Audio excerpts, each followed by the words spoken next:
every year. There's a total disconnect now between the ruling group and the masses.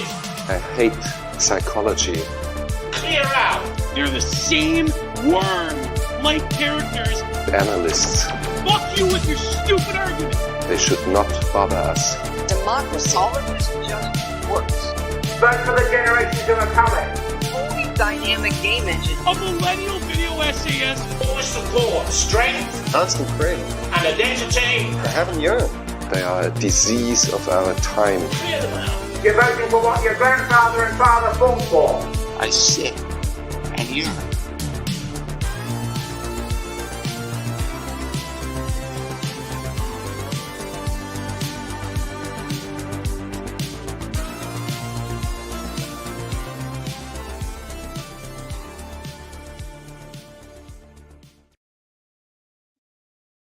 That intro actually never fails to pump me up for another show. Hello, everyone, and welcome back to the Longhouse, the weekly show for the sensible centrist. This week, Bloody Path, we are going to cover some of the European elections, some of the fallout. We're going to cover some relations with Israel and Norway. We have a couple of other minor topics we might get to as well. We're going to be yapping for a while, as the kids say. How are you doing? I'm doing well. Thanks to everybody for tuning in. So we're throwing out a bit of red meat for the chuds today. I actually promised I was going to do like a more of a full response to the kind of third worldist argument, and my idea was to actually do like a Muslim episode. But I ended up stumbling over a podcast channel in kind of the Norwegian space that is really just like who's who of the Norwegian Zionist crowd. And it was just a little bit too interesting. So I ended up writing a bit about Norway-Israel relations, how it was and how it is now. And yeah, I think it's interesting because we had this sort of discussion previously about Norway's state within the global sphere and the something occupied government arguments, right. And my views on it and the controversies back and forth. So this will be a bit of a revisit. And well, to be honest, I haven't changed my mind, spoiler alert, but yeah, maybe people will understand a little bit better where I'm coming from.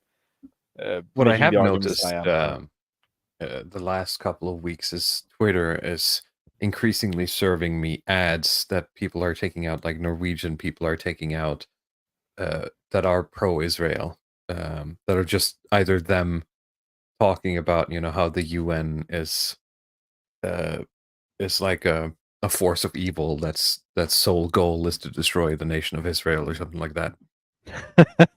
Yeah, absolutely. I love that. Yeah, because I was watching this some episodes on this podcast, and like the ones that they were running, say 6 months ago, they sort of made the argument that Norway shouldn't be involved with commenting on the Gaza situation at all, because this is up to the International Court of Justice and the UN to settle if there are human rights violations. And after they basically set out an arrest warrant for Netanyahu, it's now the UN is evil.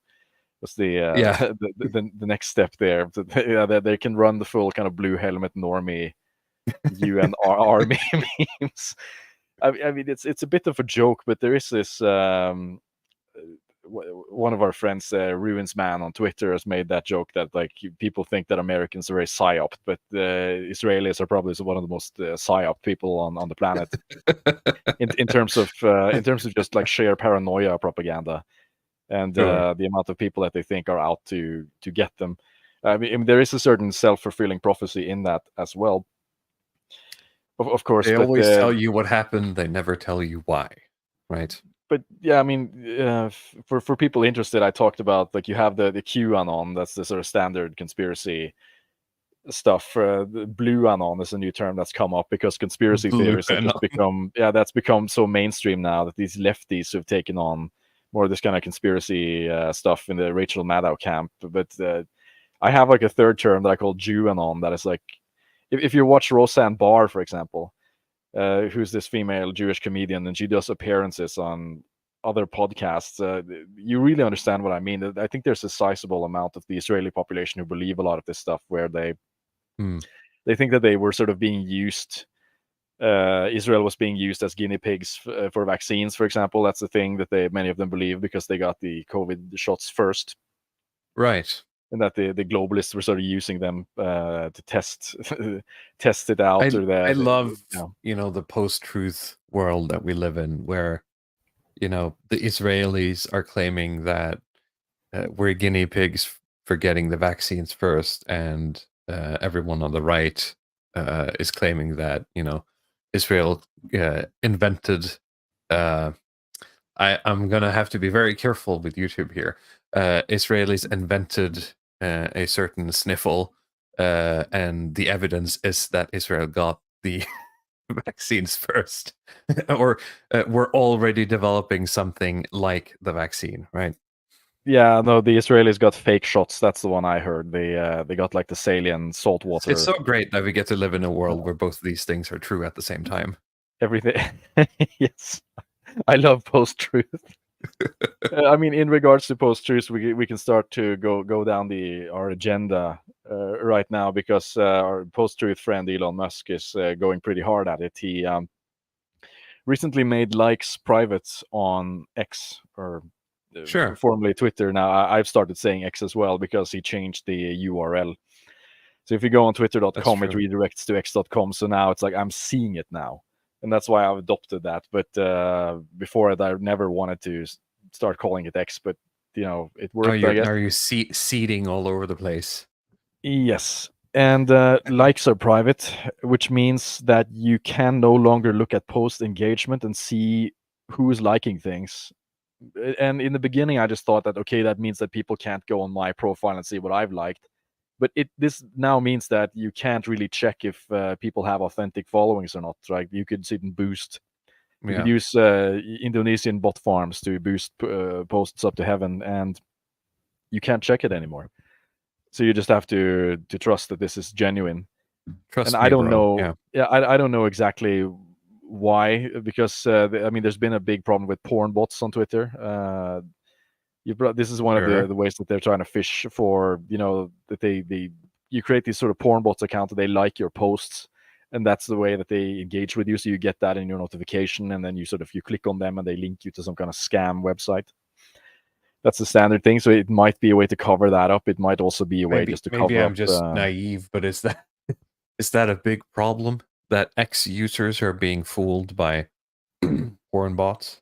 I mean, maybe it is. I don't know if they're being fooled by them, but it's a problem that when you're posting something, you're getting 7 likes every time by porn bots. That's true. But can't you just target the bots instead of removing likes?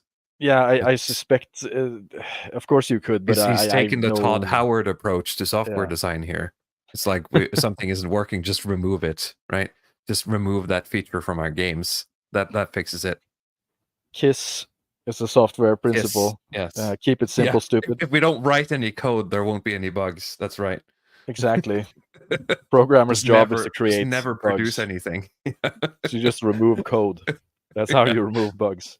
Remove features, you remove bugs. Yeah. And also, like in an older news article, maybe you could click on that tweet about pornography, but now they're going to start to allow. You're thinking about porn the as well. Adult content tweet. Yep. All right. Exactly. Here we go. I'm going to zoom in a bit here. I have my my weekly, show standard 1.5 liter of water bottle, and I'm almost halfway through it, and it's been like 10 minutes. So this is going very well. I might, if this keeps up, I might have to take a quick break in like an hour to go to the bathroom.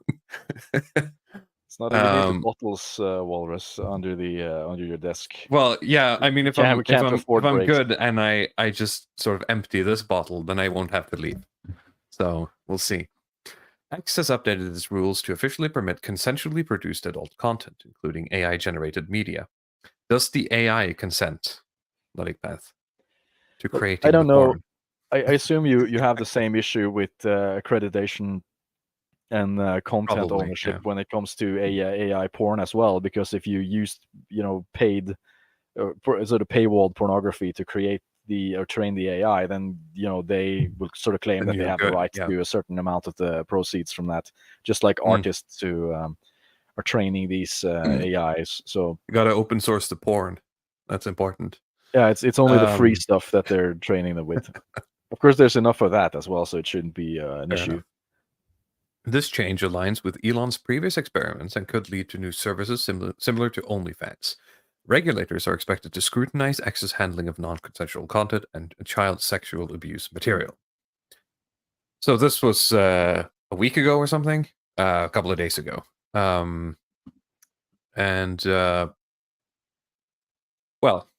I don't know what there is to say. It seems a bit sketchy, to be honest. There is already way too much porn on that website. I guess maybe he's came thinking... in on the promise to sort of remove a lot of this stuff, but I think he's kind of, especially when you're getting to the point where you have to try to make some money off the website. I think Moldbug made that point that Elon destroyed the thing that made Twitter valuable for high status individuals like journalists and accredited people, which was changing the checkmark feature. Previously, the checkmark was a sort of validation that you were who you said you were. So if you are some kind of accredited expert on medicine or foreign policy or economics or something, or a journalist, you could have your name verified. Yeah, that it was actually you.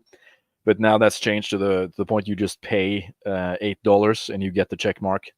And you get boosted and you get all that other stuff. Yeah. So it is just a way to kind of cheapen that idea that previously it was associated with a certain amount of capital or social capital or clout. And now it's just kind of a joke.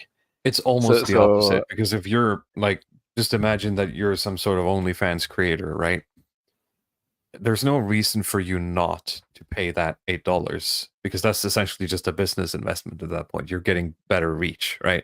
And then you can post under like big meme accounts, right? And people will click your profile, and because it's still kind of the confusion of what is the value of a blue check mark, right? It's easy to drive traffic to your account. I've even noticed that the censorship seems more lax with these verified accounts as well.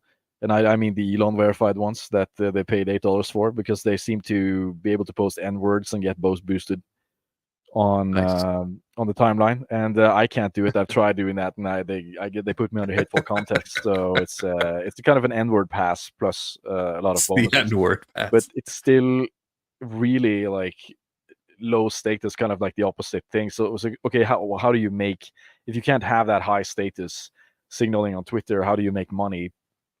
Okay, you turn it into a kind of a whorehouse. It's become like this kind of whorehouse combined with bot farming propaganda platform. I mean, it's still entertaining, but sure, it ties into a bit of the stuff that I've talked about in the previous streams as well, with these kind of bot farms who are just running propaganda on Twitter. They can be a lot more effective now that you can't see the likes.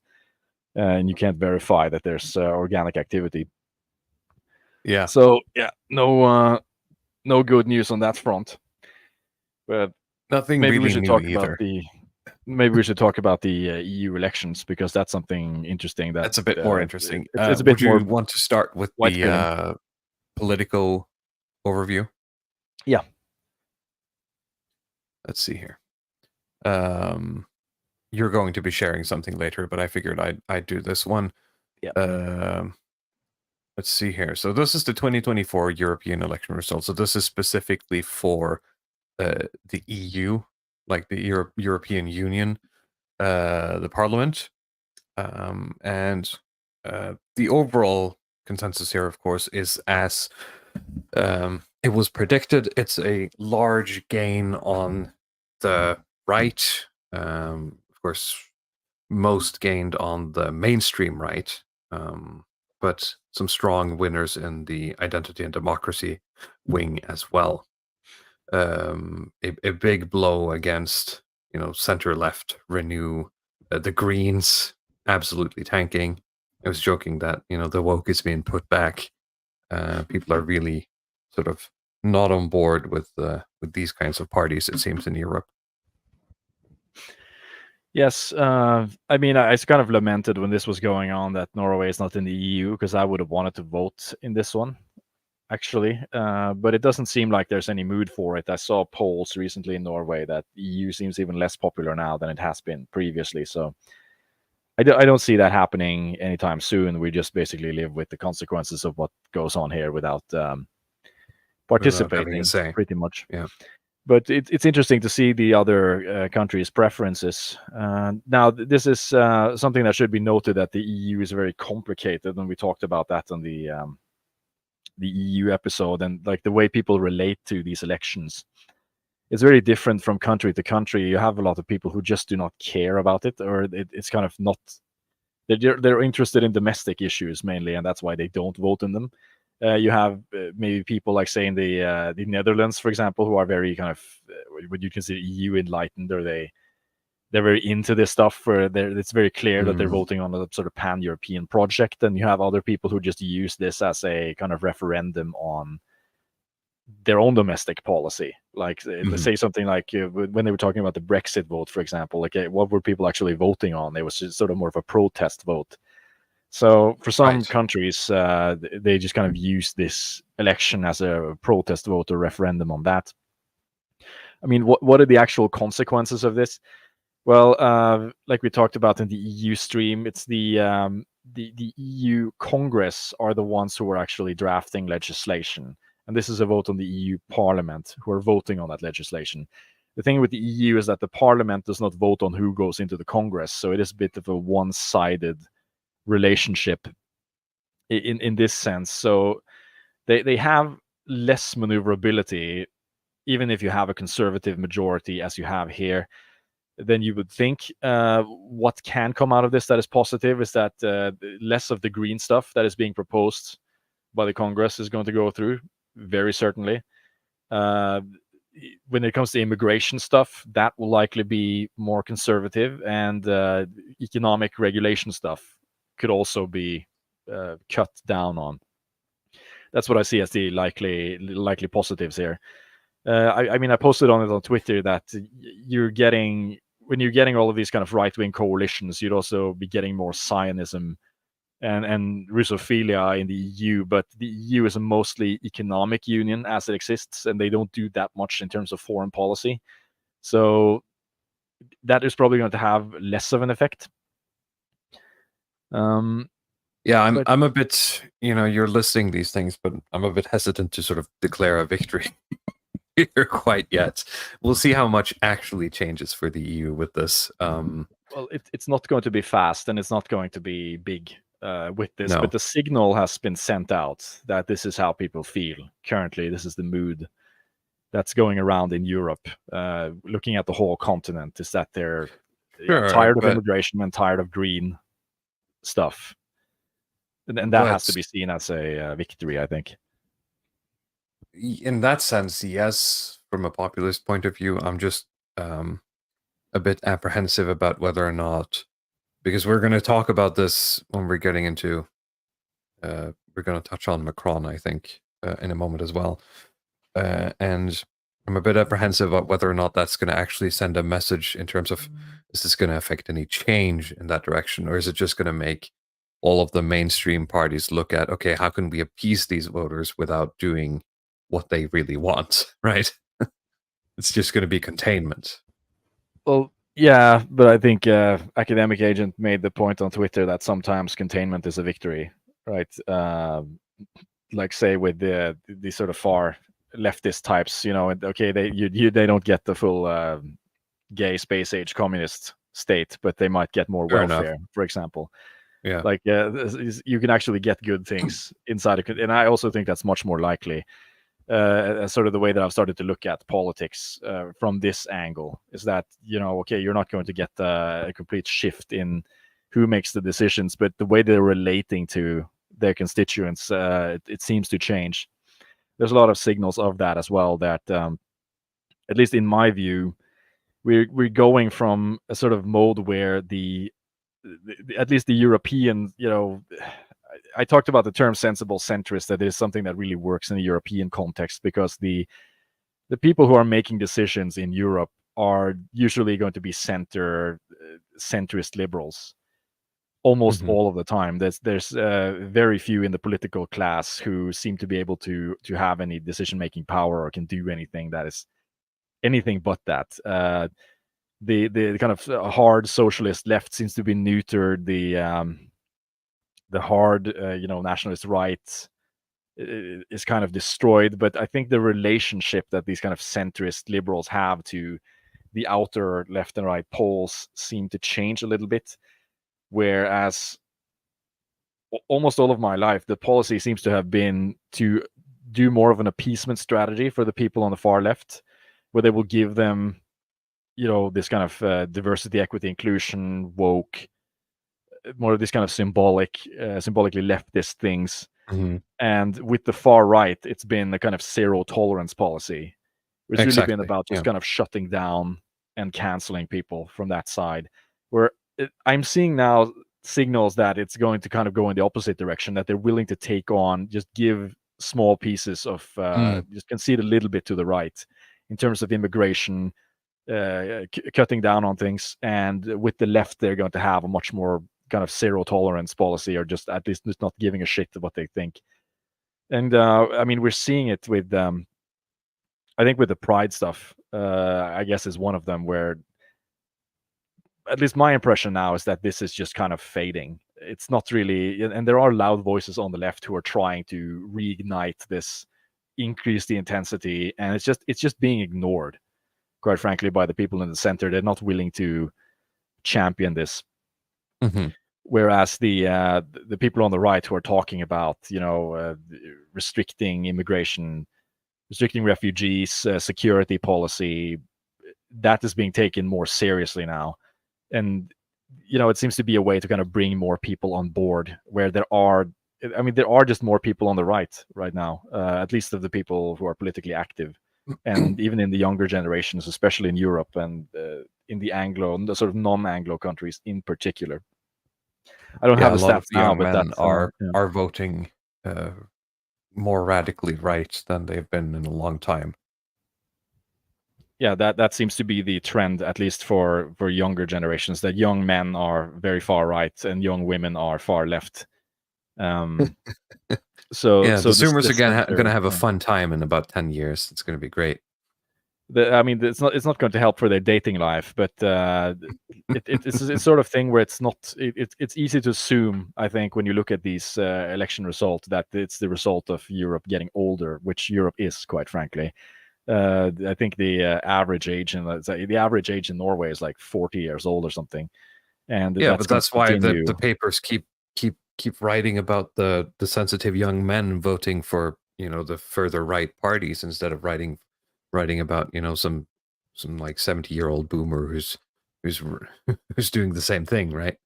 Yeah, but I mean, it's likely to assume that Europe is getting old, and old people are more interested in kind of right-wing cultural stuff, especially when they retire. But it's kind of not the case, really. It's sort of more a push from the young people, and you have to take it Mhm. seriously, because that's Well, that's sort that of is like where the the future energy bloc. is moving, Yeah. right?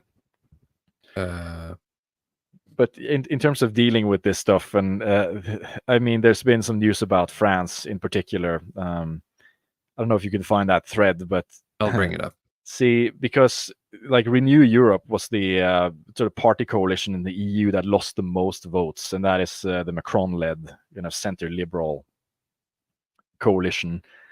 So Macron ended up calling a sort of snap election after this had happened, and a lot of chaos in France ensued after this. So just for general information, it seems to be like on Twitter, a lot of people were thinking that he is just kind of throwing away his own power doing this. And it's a bit of a misunderstanding of how French politics works, because in France, you have separate elections for the president and for the parliament. Whereas the presidential position is more concerned with foreign policy, and the parliament is more concerned with domestic issues. So what he's doing is calling now a new election for the parliament. So his position is not going to be at stake here. The worst thing that could happen is that he gets a new prime minister, for example, that is less agreeable to his viewpoints. But I mean, I don't know if you want to read some of the things from this thread, because it's funny in terms of the kind of chaos he was able to create inside of his own country and the party coalitions. I'll read some of this, and we'll talk a bit about what this might mean, or the fallout of this. These have undoubtedly been the wildest 72 hours in French politics in my lifetime. Pretty incredible stuff. After losing big time in the EU elections to Le Pen's Rassemblement National, something like that, Macron decided to dissolve the National Assembly, calling the French to elect new MPs on the 30th of June. So that's roughly 2.5 weeks from now, 3 weeks, something like that. This started what can only be called a movement of total panic throughout the French political class, because parties only have until this weekend to present their candidates and therefore decide on a strategy, who to ally with, etc. The left got their shit together fairly fast, almost immediately announcing the creation of a popular front that gathers all the left-wing parties. And then some French stuff that probably says that. Hilariously, Raphael Glucksmann, the head candidate of the Socialist Party for the EU elections, tried to prevent the alliance by going on TV to list some ridiculous preconditions for it, but literally no one listened to him, and they went forward with it. Many memes of Glucksmann, something about Castaway. It's on the right that things really started to go wild after Eric Ciotti, the president of Les Républicains, the party of Chirac and Sarkozy, announced that they would do an alliance with Le Pen. And the subtweet here is, wow, France's Republican right, the party of Sarkozy, asks for an alliance with Le Pen. The dam was already very fissured, but now it's completely broken. No taboo about Le Pen in France anymore. Almost immediately, top officials in his own party started saying that Ciotti was speaking in his own name only, and they said he needed to resign from the party's presidency. So he wasn't speaking for the party.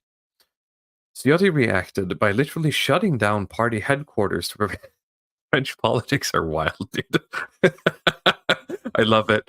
I mean, if I was Frenchman, I would probably be much more into day-to-day politics. Ciotti reacted by literally shutting down party headquarters to prevent his destitution. This is Aurélien Pradier, a Republican MP, in front of the closed doors of the headquarters, saying they'll get emergency services to break open the door for them. A lot of memes on this on French Twitter. A clip from Scarface. Finally, the general secretary of the party, Annie Genevad, who had spare keys, they found someone with spare keys, got to the party headquarters and managed to open the doors. The political desk, the Bureau Politique of the Republicans, announced that they've decided to fire Ciotti as president of the party, and that he's not a member of the Republicans anymore. Ciotti begs to differ and says that the meeting that fired him didn't conform with the rules of the party, so he is in fact is and remains president of the party. This is some very low tier sort of edge right wing power struggling here. What do you think, Matic Pat? It seems to be, I don't know why, but the right wing in Europe just always devolves into this. Yeah. The infighting in the Republicans continues. It's still completely unclear who actually manages the party at this stage and whether they'll ally with Le Pen. Ciotti claims that 80 Republican MPs are with him and ready to campaign under Le Pen's banner. One thing is sure, Ciotti still controls the Republicans' Twitter accounts. Quote, the president of the Republicans is and will remain Eric Ciotti. He also has the vice president of the party, Guillaume Carillon, on his side. With Marine Le Pen and Jordan Bardella, we share 90... Jordan Bardella, probably, something like that. My French sucks. We share 90 to 95% of the same ideas. All in all, the party seems extremely divided and is imploding in real time. Further right, things are pretty wild too. Marion Maréchal, granddaughter of Jean-Marie Le Pen, who had joined Zemmour instead of her family, announces on live TV that she wants to ally with the RN next to a Zemmour whom apparently hadn't been consulted. Later that day, Marion Maréchal announced that she met with the RN and heavily hints that the condition they set for an alliance is to get rid of Zemmour. Bear in mind that the party Reconquête that Maréchal and Zemmour are a part of was founded by Zemmour. Awkward. So, I mean, I don't want to get ahead of ourselves here, but I mean, Macron has essentially just dumped a bucket of blood into the river here, right? And everyone is going insane. And this can only end well for him as sort of the sensible centrist, right?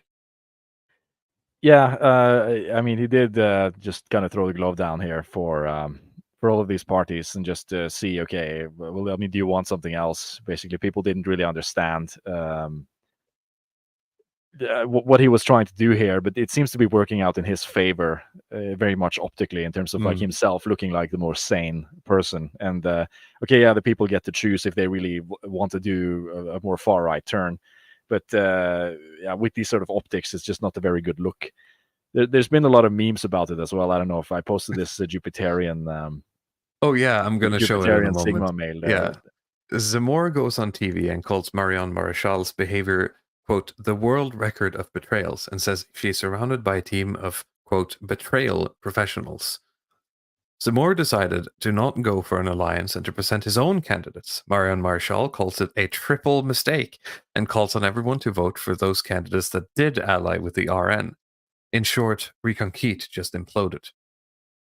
Meanwhile, Macron shoots at the newly formed Popular Front, essentially saying that those who join it are anti-Semites, because LFI, Mélenchon's party, campaigned a lot for Palestinians, so obviously that makes them and everyone with them anti-Semites.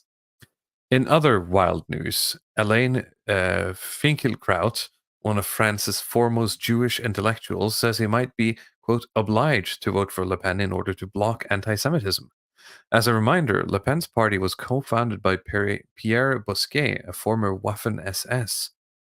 And there you go, 72 hours in France's political life, and that's not even half of it. No doubt that the circus will now continue for the next 2 weeks until the elections. It's widely entertaining, but obviously shows just how dysfunctional and lost France is right now. Interesting late addition to the thread on what voters actually want. A huge majority of voters on the left favorable to the Popular Front, blah, blah, blah, Republican voters about half split on an alliance with Le Pen. Overwhelming support among some more voters for an alliance with Le Pen, so it looks like Marion Maréchal represents voters more than some more with her move. Interesting. Okay. Yeah, you should just share the Sigma mail one. I'm going to share the Sigma one because I thought it was a little bit too good. That's really funny. Yeah. So I didn't have that prepared. I'm going to have to fish it out of the chat. Here we go. And share screen. So this is 15 signs you're a Jupiterian male. Super rare. And is it better than Sigma? Yeah, Macron there on the left. It goes a long way back, I think, where he talked about himself as the Jupiterian president. And there's also that famous quote where he says that my thoughts are too complex for journalists, which they repost. Yeah. Now with like just in light of all the stuff that's been happening. So it's a fun news story, I think. Good fallout for the EU election, and some funny insights into France. I wish I spoke more French, so I could pay attention to this kind of drama politics without, usually you turn to the United States. I wouldn't get anything done for the next 4 weeks. Usually it's like the United States you turn to get this soap opera politics stuff, but it seems like the French have a lot going on there. It's just behind the language barrier, so it's difficult to pick up. Yeah. So okay. Very nice. Now I think we covered that one. I think we should move on to the next topic here in the interest of time, because there are a couple of other articles on the fallout of the election, but I mean, there's nothing new. The right made a big push. We'll see what that actually shakes out to when we start getting changes in laws, I suppose. All right. Yep. Would you like to talk about the relationship between Norway and Israel? So this has been a bit of a long time coming. I could just there's just so many threads to sit and pull on here, but I can first start to talk about maybe my Twitter experiences. Just going to share a screen here. Share it. Doing this one here. Are you getting it? Maybe I need to zoom in a little bit. We're here. Yeah, there we go. It's I mean, it's if you're interacting with like the Red Eyes TV crowds or some of these crowds here, you have like the standard kind of bot response that you get every time. If you mention Jews in Norway in a sentence, then they will post this image. So here we have the Norwegian Jew and representative of the Mosaic Society of Faith, Irving Kohn, who's also has been the president of the Anti-Racist Society for a while, and they've sitting and of course there's a certain theory of Norwegian politics, or the theory of like something occupied something government, because I can't say that word on YouTube. I mean that word is also banned on Twitter actually. If you use that word, the 3-letter occupied government word, yeah, you can say the N word, but you can't use that. That'll be hidden behind the kind of sensitivity warning. But yeah, it's sort of the theory of the Irving Kohn wizard politics. That is kind of what I think Hans Jørgen Lysglimt Johansen believes as well. Let's see if I can find his tweet.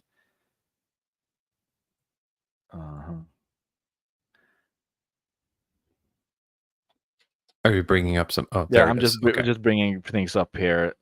I have to just copy and paste because I mean, Twitter is a bit of a mess. The search function. I mean, if you're gonna read this, I'm gonna have to make very sure for anyone listening on YouTube, because I think we're still on the good boy probation thing, that we're going to be quoting from someone else here.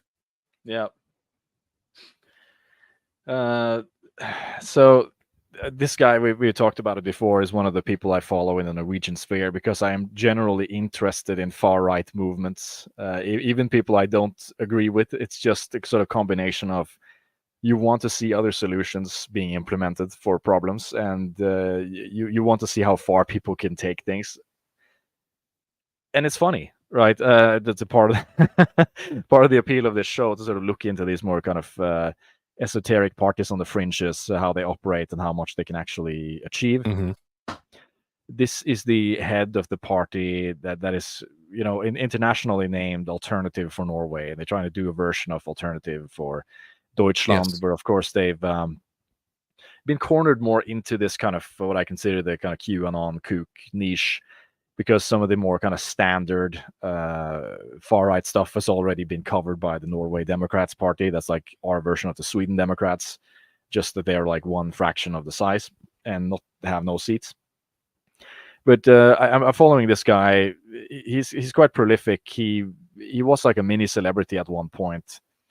He was known as kind of the Norwegian Trump supporter guy, and they brought him on TV a couple of times, but I think he just fell out of favor. A little bit too many hijinks in regards to vaccine stuff and some other topics here. He's writing here about like the Jays basically control everything, and this is in relation to a court case that he is in with that guy on the other picture, Irving Kohn, who is running a court case where he's being tried for two things. It's sort of hate speech and tax fraud at the same time. And the hate speech stuff is related to stuff that's on Twitter, where he talked about like a child, something related to circumcision and kid, I don't know how much you can say.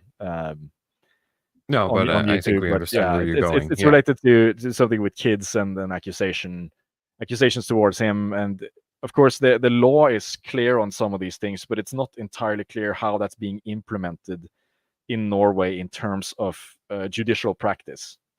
So the standard is not set. We've covered the laws previously, like with the paragraph 185 that has all of these hate speech clauses, but like you said, they're vague, usually around protecting individuals, and there's not been that many convictions. Actually, that's the thing. generally Norwegians are very conformist and not, they on paper they have all of these free speech things, but they're not very good at exercising them. I think, say like a country like the United States has a sort of weird combination where they both have decent amount of rights in free speech and also actually use them quite frequently. Yeah.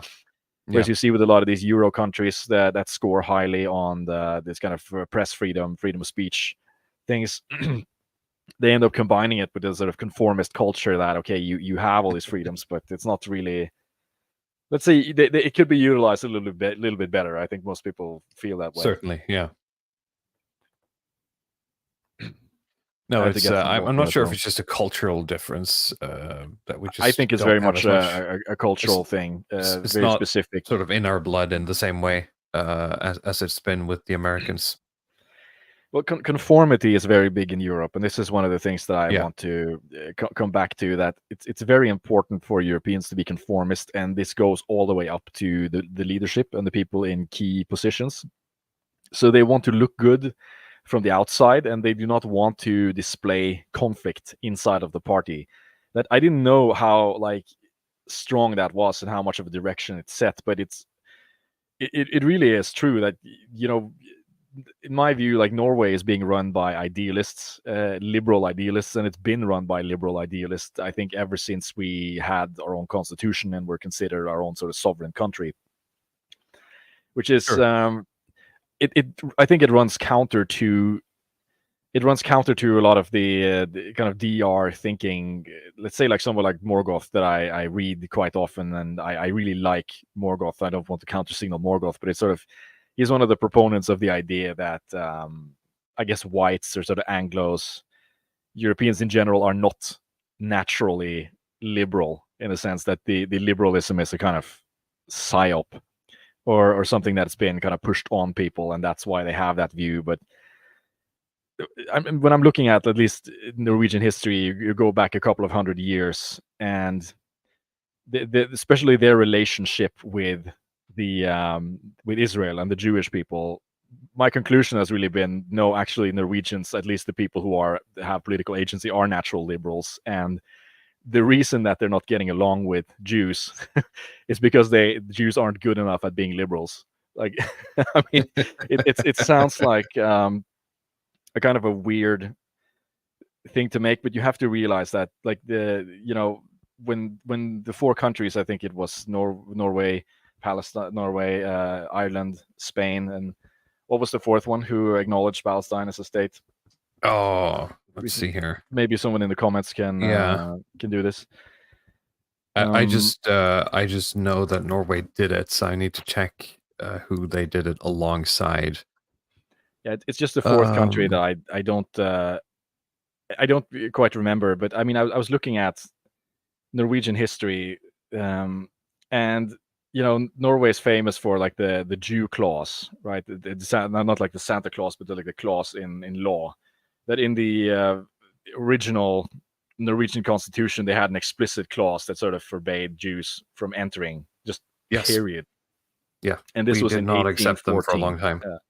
This was in 1814, and I had assumed that this was from some kind of Christian fundamentalist perspective, that you have hard-lined Protestant people who basically say that this is not in line with our culture. But after having read up on it, it's just not the case at all. The people who wrote that into law had the same views as Voltaire, that Jews are too primitive for liberalism. Basically, they can't. So it's just racism, or whatever. Yeah, in a sense, they just or anti-Semitism, I guess. They won't. They just come in and create their own societies where the rabbi just have their own Abrahamic laws, and they won't be able to integrate into this kind of constitutional liberal society. They refuse to play by the rules that all of us decide to play by. Is that it? Yeah, that's the thing. It's that's what's important. It's this kind of idealistic view on rules and these Enlightenment values, and that's why they can't come in. Of course, this was what a lot of people don't know is that this was not a kind of out of the blue thing.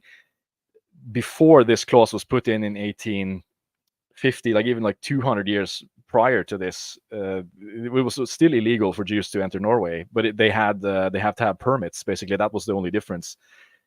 I mean, this started with Christian V, who said that, well, if the Jews got a permit from him, they could come into Norway, but otherwise they were sort of pushed out. So there's a sort of very long tradition in Norway of just not being friendly with Jews at all. And it goes back to the same thing that, okay, we have certain rules that they want to follow, and Jews are not, they it's just Jews can't follow them, so we're not going to let them in. And if you look at the international relations that Norway have with Israel currently, it's kind of the same thing. Honestly, like if you look at the United Nations, all of this kind of the concept of the rules-based world order, and this, that is kind of the main criticism, that Israel is breaking. Weirdly enough, rights. I wrote it in the chat now, but it's the North FC. It's the I'm not racist, I just don't like them. Yeah, I mean you could sort of compare it to, let's say, other countries that, like Iran, for example, that are much more feverishly anti-Jewish, right? They have very much a sort of mission of it's an ideological sort of crusade, yeah. Much more of a crusade, but with Norwegians, it's more like, what's the American expression? We're just not that into you, You're just not that into Jews, really, and that's kind of the history of this country in general. And because of that, there's been a very low Jewish population, and the Jewish population that is here sort of been, the system has always been lukewarm toward them. And the reason I know more about this now is I see if I can find this channel. So lukewarm, in fact, Bloody Path, that the Jewish society in Norway has, and I have this on very good authority from, what's his name? One of the leaders in an interview where he claimed that they have planes on standby ready to ship Jewish people back to Israel at a moment's notice. Never mind who's paying for it or the practicals of all of this, but they have it. Trust me, bro. You can trust Chaim von Sheckelstein or whatever his name is. Yeah, I do actually believe them here, because I stumbled. Are you sure? Do you think they have these things on standby? Yes, I mean, I'm sure they could organize something. I think they have needed. But are they ready to leave the country en masse at a moment's notice? They're probably not that organized, but if they have like a couple of planes on standby, I would actually not be that surprised watching some of these interviews. So I'm sharing here. I mean, this is something that looks completely innocuous, the Henrik Beckheim podcast, that is something that is adjacent to the Wolfgang V sphere. That is a guy that's trying to do the Norwegian version of Joe Rogan. But because he is not constantly smoking weed and doing all this kind of weird psychedelic stuff, it's a lot more, I don't know what you consider more academic. It's more serious than Joe Rogan. He just kind of, half of his shows, he just brings on total morons. But so this is something that, like, this guy, Henrik Beckheim, is a wedding photographer who was just starting to do, okay, I'm just going to bring people on here from my network, and we're going to talk about various topics and get a little bit of different perspective on things. And then October 7th happens, and it's just like, hey guys, I'm Jewish, by the way, and now this is a totally Jewish podcast, and every guest I have is going to be like some high profile either Norwegian Zionist or somebody who is directly inside of Israel. Like, he has people who I on this podcast just have access to who are in, like, Benjamin Netanyahu's, like this video here, the Hanania Nafal, who's like the PR guy who does social media for Benjamin Netanyahu. He's got guys from like the Shin Bet, that's the internal Mossad. Mossad is kind of the foreign policy organ for Israeli intelligence, and Shin Bet is kind of the domestic policy organ to handle intelligence issues inside of Israel. So he got the former. I really love that episode 61 there. Just looking at the thumbnail, 17th of May, our Constitution Day. Björnson, Ibsen, one of our great, two of our great writers, masculinity in Norway, Jews and Israel. It's a real, it's a real nice soup of messaging. Yeah. So you then get people who are very much on the inside politically in Israel, and you have the people who are prominent Zionists in Norway. Like he has Vebjørn Selbekk here, who is the editor for Dagen, the newspaper. We covered that on one of the very early episodes where we tried to map out the kind of matrix of the Norwegian newspapers as to who were conservative and who were left-leaning. And like Dagen is one of the actually serious conservative newspapers in Norway. It's kind of hard to find, but it does exist within that. When I talk about sphere number 2 of media, and essentially that's sort of the kosher-approved opposition media. He has probably like the most serious kosher-approved newspaper, and I mean, in spite of him being like the biggest Israeli cheerleader, he actually publishes good stuff. If you're interested in, say, anti-gender dysphoria stuff, anti-pride stuff, more like general, trying to champion Norwegian conservative Christianity, it's targeting that crowd. So he's premiering a video right now. So if you like this video and comment, we'll make sure that the Longhouse stays ahead of him in views. Yeah, well, I don't want to like try to throw shade on this guy at all, because it's a very high quality podcast, and no, I'm not throwing shade. I just want to beat him. Some of the people who are coming to this just to complain, but it's actually very valuable to have stuff like this, because it gives you a window straight into these networks and who the people are, and who knows. One like on this video equals 1 more hour for a Mossad agent, right? To counteract it. So yes, the newspaper guys he has, and we talked about Reset with Helge Lurås. So he has some of the people from that network as well. Some of the staffers there. Yeah. Christian de Blung, who was one of the startup investors for Reset, and has been pushing more this kind of counter jihad magazines. We've the Maria Seler has been on here, who's the transvestite. He even has some of these kind of boomer ambassadors to Norway, like Geopol people who are Israel adjacent, or at least Israel friendly. So it's very interesting just to see the conversations that they're having. And one of the things that keep coming up here is that they're talking about what went wrong in Norway, right? Because they'll sit and talk about, okay, what is the state of things in... do you mean like what went wrong for the Jews in Norway? Yeah, what went wrong for the Jews in Norway, and it's a general relation, because they... he talked about a kind of Ynet news article. I don't know, maybe you want to share that, because I thought it was enlightening. Sure. Ynet is it's like an Israeli newspaper article. I'll post it in the private chat. I think it's already I have it up. Yeah. Yep. So here it is. The European country most hostile to Israel. The Norwegian finance minister, Espen Barth Eide, prohibits King from sending letter of condolence to Israel after October 7.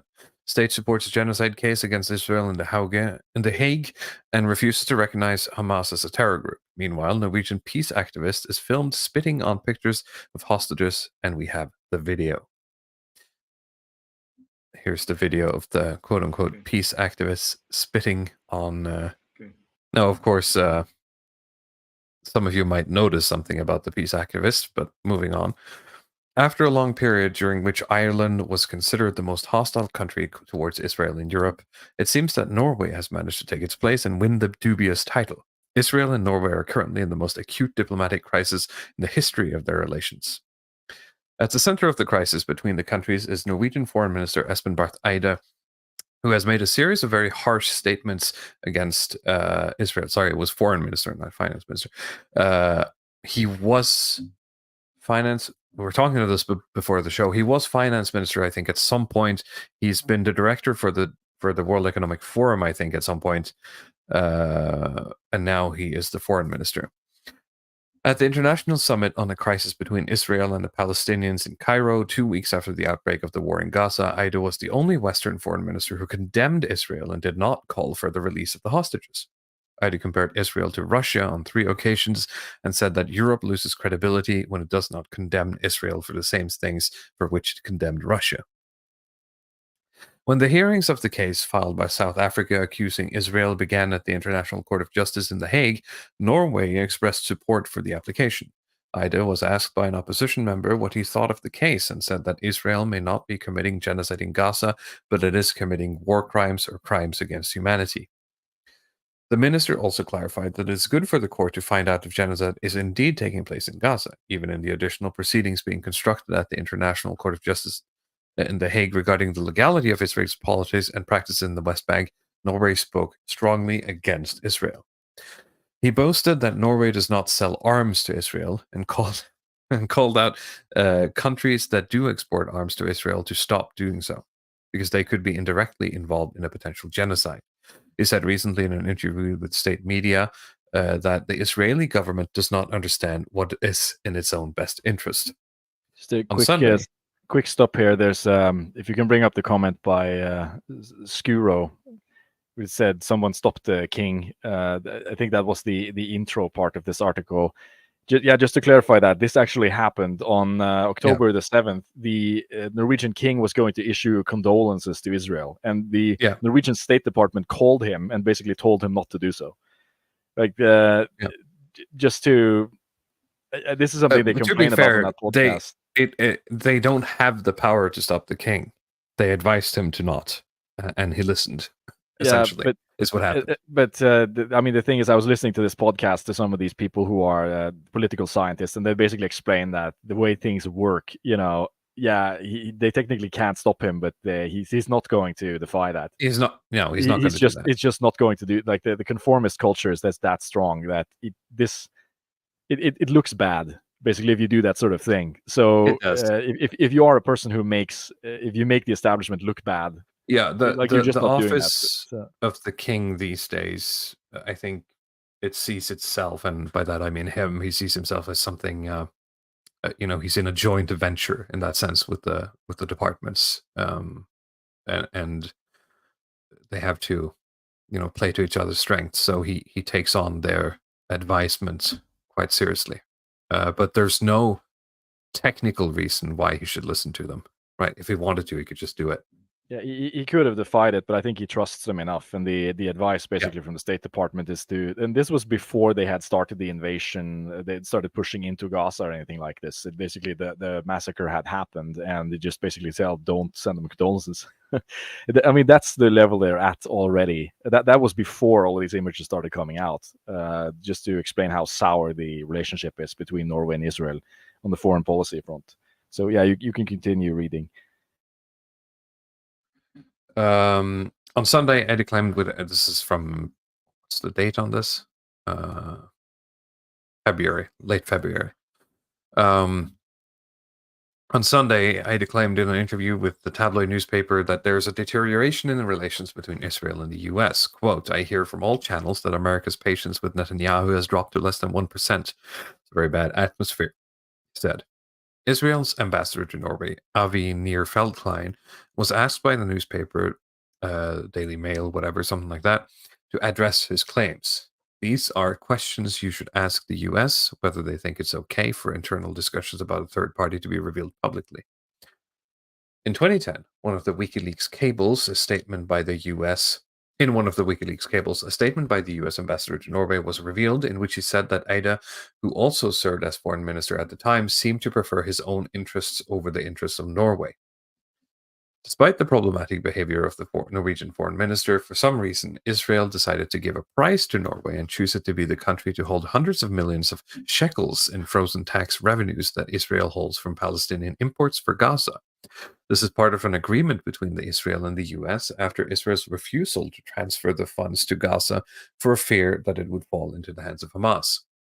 Eida's discussion of the deterioration of Israel-US relations came a day after Israel finally determined the structure of this transfer of funds to Norway. For Norwegians, this is an important diplomatic achievement that presents them as a significant player in the international arena. Norway's Prime Minister, Jonas Gahr Støre, said that Norway is ready to talk with Hamas to bring about a quick solution for ending the war. This is not surprising, given that Norway is the only country in Europe that does not define Hamas as a terrorist organization. In December, another aspect of Norway's problematic behavior towards Israel was revealed. The country's foreign ministry forbade the King of Norway from sending official condolences to the state of Israel after the October 7 massacre, quote, in light of the political nature of the conflict. Again, forbade is a strong word. Note the double standard. When he attended the Cairo International Book Fair, Ada took with him the wife of the Norwegian Crown Prince and introduced her to aid the wife of the Norwegian Crown Prince. That's, I mean, technically that's true, but she would then is her title technically princess? I guess not. Muddy Path. Do you know anything about that? This is very complicated. That I think We're it's getting meant to into this. yeah, that's what talking he's about referring to. But would she be considered a princess? I guess I not. have, but maybe there's some technical reasons why Yeah, she isn't. I'm maybe. not that read. I don't follow the royal family that closely, to be honest. I don't either. Let's see here. And introduced her to aid organizations working in Gaza, from whom she heard heartbreaking stories about what is happening inside. The Norwegian foreign minister said at the same meeting that what is happening in Gaza is, quote, hell on earth. After the meeting, they both stood in front of the cameras when the heir to the throne's wife shed tears and from time to time looked at the foreign minister who was standing next to her to get confirmation that she was saying the right things. That's how it works. When the King of Norway wishes to express condolences to the state of Israel, he's forbidden to do so. But there is no problem for the wife of the Crown Prince to express empathy for the Palestinians in Gaza. I like that the article is sort of getting more and more slanted the further down we get. What if the roles are reversed? Yeah, what if the roles were reversed? What if we were the Israelis Gaza? are? Yeah, Israelis are going. What if the roles were reversed to Norwegians? Basically, that's this article. Landcraft says Queen Consort maybe would be the proper title. Even after it was revealed that 12 UNRWA employees participated in the massacre on October 7th, Norway continues to fund the agency and even criticizes the countries that choose to freeze their funding. Minister Ada expanded and said that, quote, because of 12 rotten apples, you don't stop funding an entire organization. Let's say that in one city in Norway, one police station is caught doing inappropriate acts. Would we stop funding the entire Norwegian police force?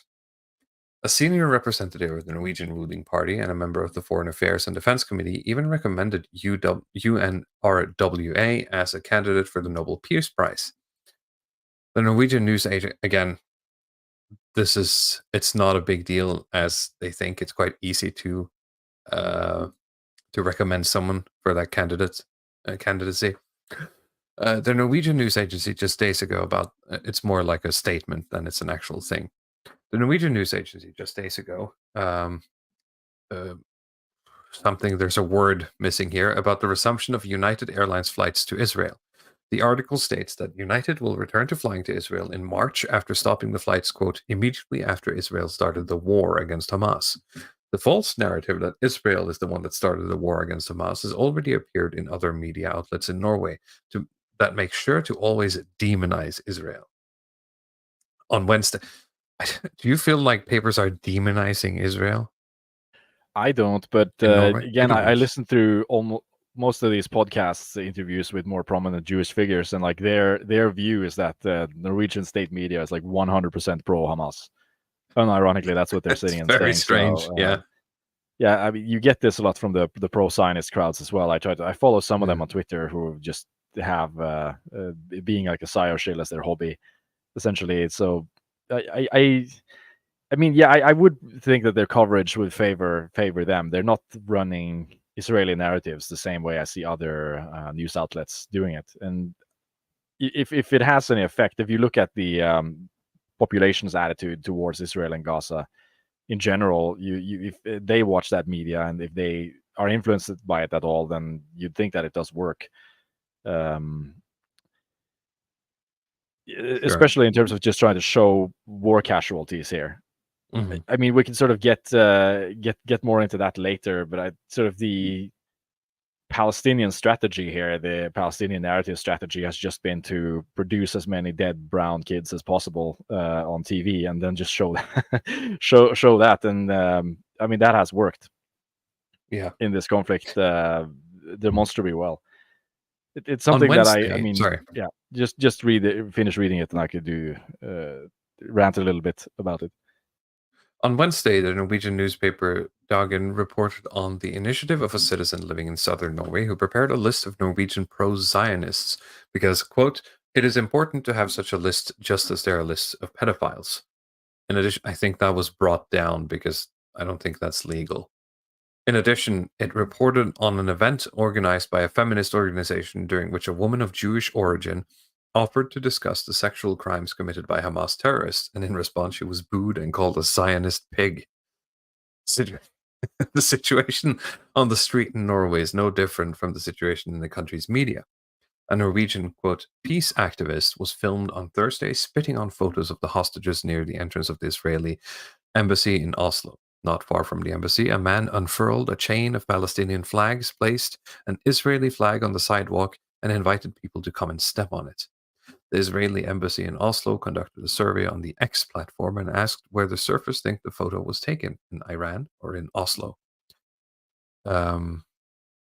Nir Feldklein said in an interview with the VG newspaper that after the war, Israel will have to decide who its partners are, and it's not certain that Norway will be a significant player because, quote, it needs to understand that we're living after October 7 while it is stuck on October 6. In another interview, the Israeli ambassador said that unfortunately the Norwegian government does not understand the situation and that relations between the countries are in a crisis. In view of Norway's behavior, the Norwegian ambassador in Israel has already been summoned several times to reprimand talks at the foreign ministry. So he's he's going to get spanked by the foreign ministry in Israel every time Ida opens his mouth. Apparently, Probably not a fun job, I imagine. probably not a fun job. I would not want to be that guy. But yeah, so the thing is, of course, you could see in many ways that the relations between Israel and Norway has deteriorated, and even sort of the on the ground realities of Jewish life it seems to have deteriorated quite a bit in Norway as well. Like some of these people who come on the podcast talk about that they're usually encouraged by police to just not wear any Jewish symbols or the kippas or any of these types of things if they want to be as safe. So the kind of on the ground temperature of what's going on is very it's quite hostile at the moment, especially I think in Oslo in particular, because it is international. I think that's where you have most of the political activists, but that's also where most of the Jews live, right? Yeah. So the thing is, I mean, I wanted to just give a bit of an overview of some of the history as to why things went south as much as they did, and it's the question that's been asked a lot of times as well. I mean, I mentioned the earlier history with the sort of blanket bans on Jews coming in at all, but there was a period where you had actually very good relations between Norway and Israel after World War II, of course, which is sort of where you get the like the Norwegian boomer truth, that is the sort of the peak pro-Israel period in Norway. I think the Jew clause was actually reintroduced during World War II from 1942 to 1945. The Jewish population, about half of them were sent out to labor camps, which is the thing that the Jewish community in Norway has been holding over the heads of a lot of a lot of Norwegian politicians. They've even made movies about it. I don't remember if you saw any of them. There's movies, there's books, there's a lot. The Betrayal, the Svik or something. Yeah. Of course they're going to make these kind of movies and these grievance things, but it's been a sort of attractive thing for them to bring up from time to time that they weren't able to save or protect their own Jewish population, and they will compare us unfavorably to Denmark and Sweden, who were able to hold on to a much larger percentage of their Jewish population in general. At least from reading up on this. I mean, you can argue that Sweden wasn't occupied by the Nazis. But Denmark was, right? Like that's the comparison. And they, I think they did better if you score it by how many of them get sent off or not. It seems like most of the Jews on the podcast rank Denmark as a much friendlier country for Jews in general, having a more sort of cosmopolitan history, than Norway does. That makes sense. I guess the sort of super friendly period for Norway and Israel relations is in actually from the 1940s, where we talked about Einar Gerhardsen and the Labour Party that rebuilt or sort of built the modern Norwegian state after the Second World War with the Marshall money and help from the United States. When we talked about Einar Gerhardsen, we haven't talked about Håkon Lie. That was another large figure in the Norwegian labor movement. Probably as influential and maybe in some sense more influential than Einar Gerhardsen.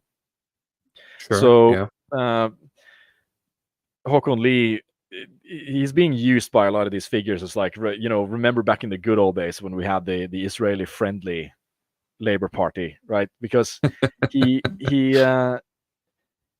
was a part of a network of unions, right? Because that is essentially the labor movement. It's a sort of kind of international network of labor movements around the world, and they had very close ties to American labor unions that had Jewish bosses. And through them, he was kind of introduced to Israel, and he was sold in on Israel really based on. First, there was the sort of the humanitarian aspect. This kind of guilt tripping over the 700 that were sent off to Germany from Norway, and secondly, it was sold in as kind of like the socialist democratic state in the Middle East, which doesn't have a lot of that. And again, like I said, most of the kind of Norwegian top people are extremely idealist. Their foreign policy is. It's almost just pure idealism in a sense, but some of that is because they don't really have to carry the full weight of having their own military, where they're a part of NATO.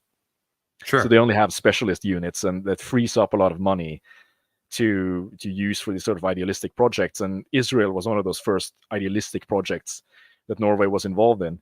So Håkon Lie was there. He supported it. He actually sold, I think, maybe like 21 tons of heavy water to Israel to help them get their nuclear program off the ground. And he has just sort of been a big supporter of them for a long time, which of course the Zionists forget to mention that even he ended up having regrets later in life about this, particularly when the Israel sort of expanded into the West Bank further, and sort of feeling that was kind of a mistake and that Israel had gone in the wrong direction. But the support was there in the 1940s, the 1950s. Israel was kind of like the top country for Norway. They recognized Israel as a state in 1949. Which is one of the first, I think Norway was one of the first countries to do that. The United States did not get involved with Israel before in the 1960s. So like the Norway-Israel relation is actually a lot longer. And it's something that started off very good and rosy and has just kind of soured gradually as time has passed. Just to illustrate, I'm going to get this Wikipedia article here. And I'll share the screen. See here, share.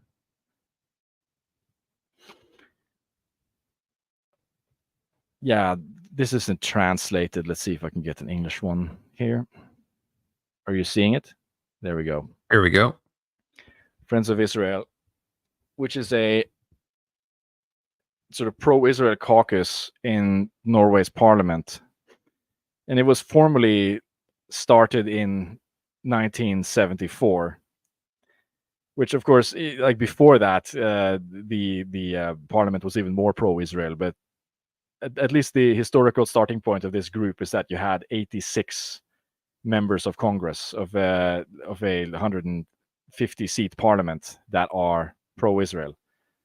So it's a majority. It's sort of combined by you have both labor, like pro-Israeli labor people, Christian Democrats, and people on the right. So it's a very kind of bipartisan thing. And you could look at you have the article actually ends in 2017 where they had 37 members out of 150. Hang on, I think I have an article from 2021. Let's see here. In 2021, they were shaved down to 8 members. Yes, exactly. That's the last election. So they've gone from essentially in the 70s having a parliamentary majority in favor of Israel to only now having 8 out of 169 parliamentary members who support Israel. So it's just absolutely rock bottom with this with the relationship stuff. I mean, I was talking to boomers before this stream because I tried to ask them. I don't know if you've asked them about like their views on Israel and stuff, because they tend to be more pro-Israel. Poll on that, yeah. The general sentiment that I get from them is that Israel in the beginning, they got this sort of hero status during the Yom Kippur Wars, where they were attacked by multiple Middle Eastern nations, and they were able to defend themselves successfully. So both that they came off the Holocaust in World War II, and they also defended themselves against all these hostile nations. So it's like this perfect kind of underdog story that people believed back then. And the sentiment was largely positive. It was sort of as that generation started to fade off, and more of the stuff that was going on in Gaza became clear, that people were getting skeptical. And I think the real kind of turning point was the Oslo Accords, which is something, I mean, you can watch documentaries on where you see like Bill Clinton and Yasser Arafat and the Prime Minister of Israel are shaking hands. And the Oslo Accords has sort of been a long-term effort by Norwegian diplomats to try to negotiate something that would lead to a two-state solution in Israel. It's not a two-state solution. I mean, a lot of Palestinians argue that the Oslo Accord was sort of the beginning of the end of Israeli-Palestinian relations, because they actually end up conceding a lot to the Israelis in that deal without them actually following up on anything. But people were happy. You know, it was a big win in this kind of Fresh Prince Norway to have gotten this deal through, and they felt like they had done something in their idealistic policy. But this went to shit, much because of the direction of the Israeli government with Benjamin Netanyahu and the Likud party, who just didn't give a shit about the two-state solution at all. And they've gone in the direction, basically, I mean, there are other people who can do much better, more detailed commentary on this, but they've gone in the direction of just thinking of the problem as unsolvable. And it's really just kind of Palestinian management is the only thing they've been doing, and they don't really give a shit about trying to create a two-state or one-state or any kind of reconciliatory solution with them. So it's really just kind of okay, if they get too agitated, you can just go in and shoot them, and that's kind of how it's going to work. And now they seem to be going into like full eradication mode. So and again, if you go to the idea that these Norwegian elites are idealistic and they are very conformist, and this sort of idea that okay, this makes us look bad. We put in all of this effort, and we put kind of Norway's name out there to create something that eventually became just like a kind of a blemish on Norwegian history that was supposed to be a victory. And now it's you know, it's really sort of okay, we're trying to be good liberals, but Israel is not cooperating and they're making us look awful. So the relationship sours because of this. And it has effects on, say, things like foreign aid, for example, which is completely cut off. I found this site. Am I still sharing here? We're still sharing. One moment while you're finding it. I'm getting some reports in the chat now that the chat has been down for like an hour and a half. I was wondering why. I mean, I don't mind Florida Man's comments, but he's been basically commenting alone. Him and like 2 other people have been commenting alone in the chat. Oh, that was interesting. But people are saying the stream is dying, so fingers crossed we'll make it to to the landing strip. Is it an internet problem, do you think? I mean, it's working fine for me. Yeah, I can hear you too. So it's a shame. I hope the recording will be good at least. Hopefully the recording will be good. Hopefully this isn't a YouTube thing. But it's working fine on our end, and with StreamYards, that's pretty much all we can do. I don't really have a lot of control over this, as if I'm using something like OBS, then I'm in control. Yep. Hello everyone, welcome back to the Longhouse. Hope you're doing good. Yeah, Everyone's back. Everyone's back in the chat. Okay, very good. Perfect. Yeah. But yeah, this site here I found, resultater.nora.no, has like this kind of interactive map where you could look at Norwegian foreign aid. How much foreign aid? Yeah. And how much foreign aid each of these countries are getting, and you could sort of, I'll just scroll out a little bit. It's hard because Palestine is so tiny. You have to scroll down so much, but it's like the darker the green color, the more foreign aid. And Palestine, this absolutely tiny country here, is getting 1.2 billion Norwegian kroners. In dollars, that's about, you have to move the comma one place to the left. Yeah. So it's what would it be, like 10 million, $10.2 million or something? Yeah, 12 million dollar $12 million US, which is very high. The only ones who received more was Ukraine in 2023, and like the regular sum, from what I heard, is about 700,000 something million Norwegian kroners. That's yeah, that's what they usually go for. So, and nothing for Israel ever. So they're quite antsy on just sending these people more money. yeah. I don't exactly know. We're sending a lot of people to there's a lot of money to a lot of places. I mean, regardless of Palestine, by the way. But that's a topic for another time. I remember seeing a report not too long ago about Norway being sort of at the top in the world in foreign aid, just in the sheer amount of money that we give out, and the things we give to a lot of weird things as well. There's a lot of red meat in the sort of stuff that we fund. So maybe we'll look into that at some point. Like, these libertarian Facebook accounts who are just going through every stupid thing that Norway is funding around the world. It's quite a big thing. They call it like the charity industrial complex.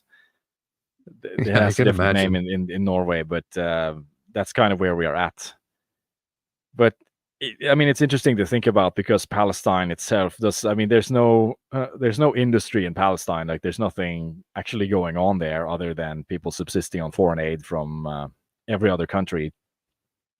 So, like I told you in the chat, Palestine is like a sort of factory that, foreign aid goes in and dead brown kids come out at the other end. And the more dead brown kids they produce, the more foreign aid they get. And the more foreign aid they get, the more they can feed themselves and produce more dead brown kids. The sort of side effect of this is, of course, that it totally destroys Israel's image around the world. So I hope at some point that we can end this stuff, because it's actually quite horrifying to think about.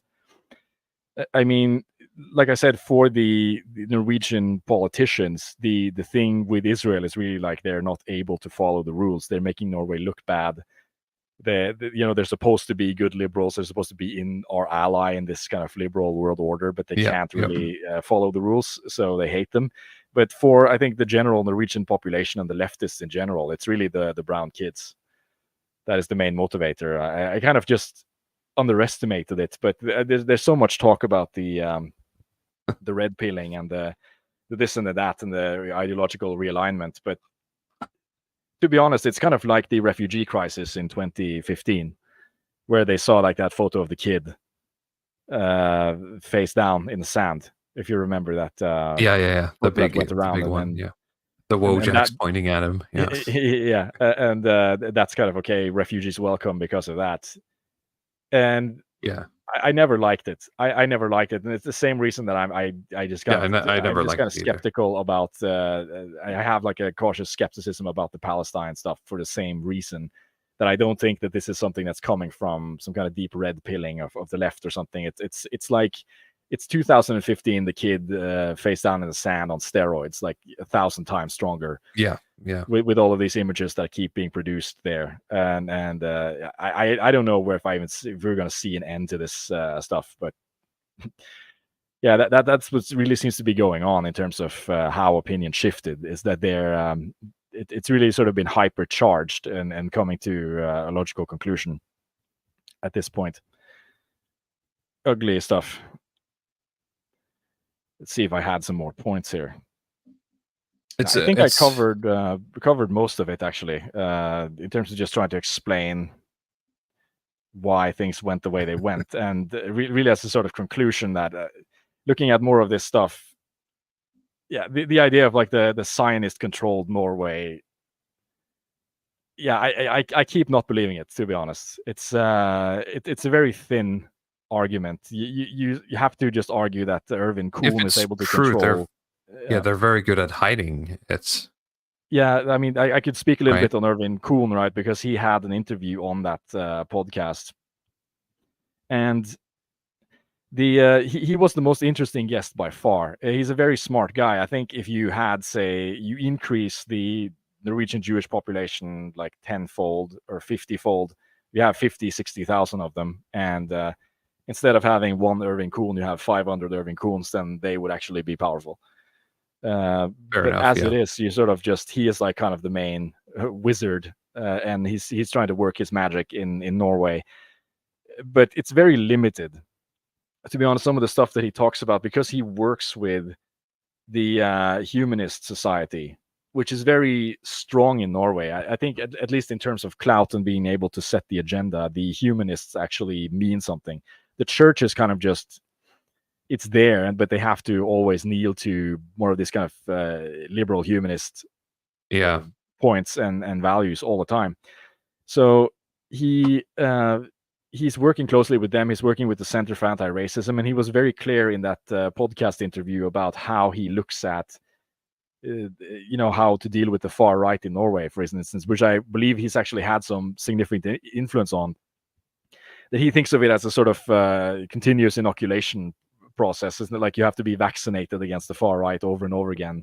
So you need to have like good programs to inoculate Norwegian youth against right-wing thinking, which is something that it's not hard to sell a humanist association on those things on their terms. Yeah. But you have to be very sneaky about it, which I think he has been, because he is a Zionist, right? And he said that himself. He is a Zionist, and that 99% of Jews are Zionists. So, I mean, in that sense, the dialogue is very simple, because he basically says that anyone who's anti-Zionist is anti-Semitic, and I think a lot of that stuff is just a lot simpler now after October the 7th, where it seems like all of the Jews came online at the same time. And just became they can't really hide behind anything anymore. It's either you're with us or against us, right? And Norway says it quite well. Irving Kohn doesn't run the country, but he is a scumbag. Yeah, certainly. But I mean, to his own credit, it takes a lot of Machiavellian maneuvering to do this, because let's say the leader of the humanist society, like Lars Gule, what he is basically known for before this was like trying to bomb Israel. I mean, I'm not even kidding. Like, he was caught traveling into Israel with bombs in his backpack.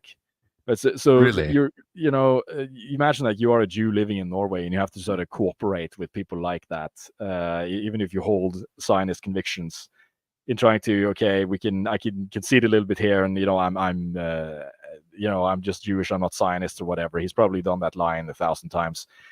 Trying to just push his own agendas through with a lot of these kind of anti-racist programs.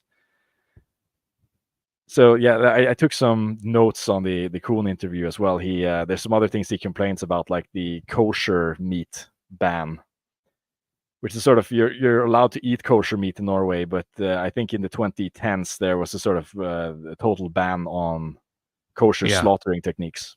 There was, which is weird, because I think there is some halal slaughtering still going on, and in theory that should probably be. You think so? Maybe I need to look into that, but I think that those laws cover the same. Hang on. Let me double check if it's no, you can't do that.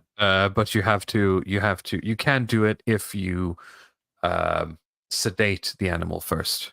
Oh yeah. So you can do halal. I'm not sure if kosher is the same. No, like, but kosher is very with a sedate. sedated kosher is animal. actually very clear on sedation is not allowed. Like you're not. Okay. They have to. The animal has to be completely conscious when you slit its throat. And so they're very particular about these things, so they have to import it. They have to import alcohol as well, because I mean, yeah, you learn a lot from listening to these things. But Jewish alcohol is something that it's not kosher if the Jews haven't been watching the entire process of making the alcohol. It's not something that has to be in okay. it, but they have to be sure that it's not tainted. Now by you're getting into pagan. the weird, like, Yeah. oh, we can't use, lights on a Sunday, so you invent like what's the lamp where it's just like, oh, it's always on. You're just technically turning a lid, right? So now you can actually use a light on a Sunday. Or sorry, on the Shabbos. Yeah. Which is what you're doing with the lamp anyway. But if I walk into this elevator, right, and it's already moving, then it's fine, right? Because it never stops, so it's technically not an elevator or something like that. It's, yeah, then the stove has to be on the whole day. So yeah, that's it's why all these weird house is catching fire. And yeah, I meant the Shabbat. Yeah, that's what I meant. Yeah. But Shabbos is kind of it is similar, right? This kind of Gentiles are helping Jews doing the Sabbath stuff that they can't do on those days. So yeah, but like he, Kohn himself, like he was just sort of complaining about that he was trying to get the Rådhus. I don't know what the term is, but he was trying to make them fly an Israeli flag, for example, and they won't comply with him. He's trying to just get certain small things like that done, and right. just getting blanket denials, which is, to me, if he's the one occupying it, he's not getting a lot out of that. It's quite sad, to be honest, how little how little these people are getting done and how much he needs to up his game. Yeah. To be honest, yeah, he needs to just import more of them. But again, that like now you're at least getting a little bit more fleshed out in terms of why I believe that they're not explicitly in control of what's going on here. I mean, you could still argue that we have to deal with the United States as a large geopolitical power and comply with United States and NATO policy. But again, I don't know how many kosher things you can get through the military requirements and so on. Jesus, yeah. But I think we're on time now. I think that's time. Yeah. I have a backlog of articles talking about psychic health in the youth population. We've touched a bit on that before, but I wanted to do a bit more of a deep dive and how the kids are not all right. But we'll save that for another episode. I'm not sure if we have anything specific planned for next week yet, but we thank you all for watching. Hopefully any issues that were going on during the stream is not going to be showing on the recording. Thank you for listening, of course. Like always, please remember to like, comment, share, all that stuff. Luddic Path, they can follow you on Twitter, Luddic Path, described as mental floss for your timeline. You also read Praxarchy, praxarchy.com. It's a very nice aggregation site for all sorts of DR content, as it were. Anything else? No, I think we're good. All right. You can follow me on Twitter as well.